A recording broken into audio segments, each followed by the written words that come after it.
Hello student, आज हम लोग बात करेंगे एक समान त्वरित गति में गति का समीकरण। ठीक है, इसके पहले हम लोग कुछ गति का देखे थे, क्या देखे थे, परिभाषा देखे थे, परिवर्तित गति क्या होती है, एक समान गति क्या होती है। ठीक है, इसके पहले वाले टॉपिक में देखे थे।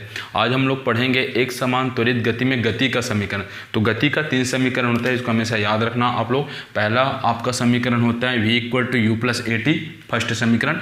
सेकंड होता है s = ut + ½ at², and third होता है v² = u² + 2as। ठीक है, तो जो फर्स्ट जो है होता है गति का समीकरण आपका होता है v = u + at। ठीक है, v = क्या होता है u + at, ये आपका होता है आपका गति का समीकरण। और इस v = u + at गति का पहला समीकरण है। और इस गति का समीकरण कहाँ से आया, इसको हम लोग क्या करेंगे, डिराइव करेंगे। ठीक है, सपोज देखो यहाँ पे एक पॉइंट है, इस पॉइंट का नाम दिए हैं आपका a। ठीक है, ये पॉइंट है, इस पॉइंट का नाम क्या दिए हैं अपन, b दिए हैं। ठीक है, इस पॉइंट में कोई बंदा है। ठीक है, क्या है, कोई बंदा है। ठीक है, कोई बंदा है आपका, ये क्या है आपका, कोई बंदा है। ठीक है, ये कोई बंदा है। अब इस पॉइंट में यहाँ पे बंदा है, तो यहाँ पे पॉइंट ए पे क्या है, ये खड़ा है। तो खड़ा है तो यहाँ पे सपोज इसका इनिशियल वेलोसिटी क्या है आपका u है। सपोज मैं यहाँ पे खड़ा हूँ तो मेरा वेलोसिटी यहाँ पे क्या है, सपोज u है, मतलब 0 है। ठीक है, अब क्या होता है, कुछ समय बाद, मतलब t समय बाद क्या होता है, सपोज मैं यहाँ पे हूँ लेकिन कुछ समय बाद मैं क्या करता हूँ, चल के थोड़ी दूरी ट्रेवल कर लेता हूँ, तो मेरा वेलोसिटी क्या हो जाता है, यहाँ पे v हो जाता है। मतलब ये बंदा पॉइंट ए पे था तो इसका वेलोसिटी क्या था, u था। कुछ समय बाद अर्थात t समय बाद इसका वेलोसिटी क्या हो जाता है, v हो जाता है। ठीक है, तो वेलोसिटी u से v हुआ। ठीक है, तो टाइम कितना लगा आपका t, लेकिन किसके अकॉर्डिंग हुआ, आपका एक्सेलरेशन, मतलब त्वरण के अकॉर्डिंग हुआ ना, मतलब त्वरण के कारण हुआ ना। तो कितना आपका त्वरण के कारण आपका वेलोसिटी चेंज हुआ, इसी को हम लोग देखते हैं। और इसी से आपको क्या होता है, गति का प्रथम समीकरण क्या होगा, डिराइव होगा। ठीक है, तो मैं यहाँ पे वैसे लिखा हुआ हूँ, देखो, माना किसी वस्तु का प्रारंभिक वेग क्या है, u है।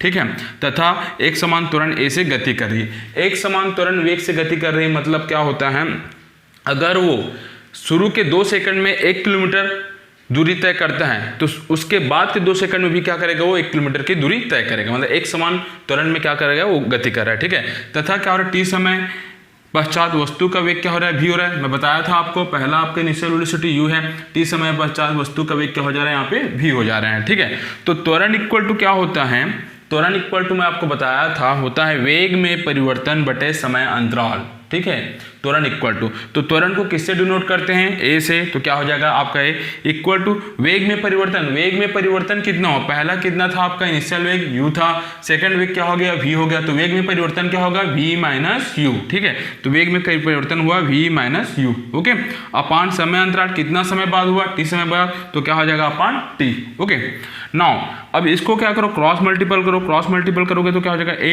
× t इक्वल टू क्या हो जाएगा, v - u। ठीक है, अब देखो इस वाले v को यहीं पे रखते हैं। ठीक है, इस वाले v को यहीं पे रखते हैं और -u को उस पार लेके जाएंगे तो क्या हो जाएगा, प्लस हो जाएगा। तो यहाँ से at और इसको इस पार लेके जाएंगे तो प्लस हो जाएगा। तो u इक्वल टू क्या हो जाएगा, a + t। कहने का मतलब है यहाँ पे देखो at इक्वल टू क्या है मेरे पास, v - u है। ठीक है, v को यहीं पे रखता हूँ तो at, इसको उस पार लूँगा तो क्या हो जाएगा, प्लस हो जाएगा। तो प्लस क्या हो जाएगा, u इक्वल टू क्या हो जाएगा यहाँ पे v। तो v इक्वल टू मैं इसको क्या ऐसे लिख सकता हूँ, u + at। ठीक है, और यही आपका क्या होगा, एक समान त्वरण में क्या होगा, आपका गति का समीकरण है। इसी को प्रूव करना था और ये आपका क्या हो गया, प्रूफ है। मोस्ट इंपॉर्टेंट है, एग्जाम पॉइंट ऑफ व्यू से ये क्वेश्चन आएगा। Okay, thank you.